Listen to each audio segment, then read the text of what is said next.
Hello everyone. এই ভিডিওতে আমরা শিখব যে কিভাবে টেক্সটকে বোল্ড করতে পারি আমরা। আমরা ৩ ভাবে মূলত টেক্সটকে বোল্ড করতে পারি। সো আমি এখানে ১ম একটা আমার পি এলিমেন্ট নিয়ে আমি একটা নরমাল টেক্সট দেব।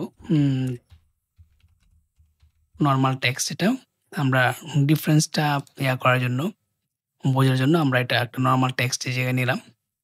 তারপরে আমরা প্রথমত আমরা করতে পারি এটা সিএসএস ব্যবহার করে। এই সিএসএস হতে পারে ইনলাইন সিএসএস, হতে পারে এক্সটার্নাল সিএসএস, অথবা হতে পারে ইন্টারনাল সিএসএস। সো আমি এখানে ইনলাইন সিএসএস ব্যবহার করব একটা পি এলিমেন্টে। সো ইনলাইন সিএসএস সাপোজ আমি এখানে লিখলাম যে ইউজিং ইনলাইন সিএসএস। ওকে, আমি ইনলাইন সিএসএস ইউজ করব এখানে।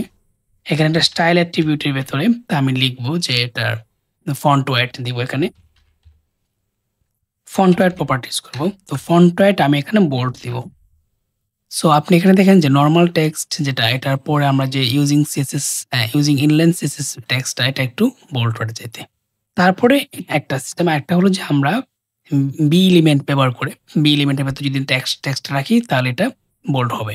যেমন আমি এখানে বি এলিমেন্টের ভিতরে যেমন ইউজিং বি এলিমেন্ট। ওকে। এখন এই টেক্সটটাও কিন্তু আমার আগের যে টেক্সট এই পি টেক্সটের মতন এটা বোল্ড হয়ে গেল।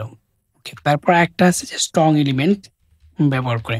আমি যদি স্ট্রং এলিমেন্ট ব্যবহার করে ইউজিং স্ট্রং এলিমেন্ট। ওকে, পি এলিমেন্ট।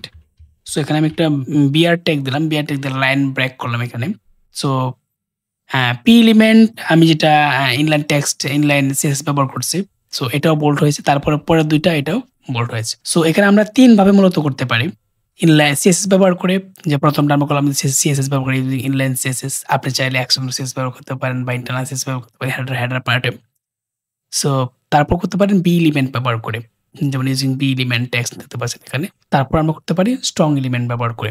স্ট্রং এলিমেন্ট ব্যবহার করে আমরা যে বললাম ইউজিং স্ট্রং এলিমেন্ট। সো এই ৩ ভাবে মূলত আপনি আপনার যে টেক্সট, একটা HTML পেজের টেক্সট, এই টেক্সটকে ৩ ভাবে আপনি বোল্ড করতে পারেন।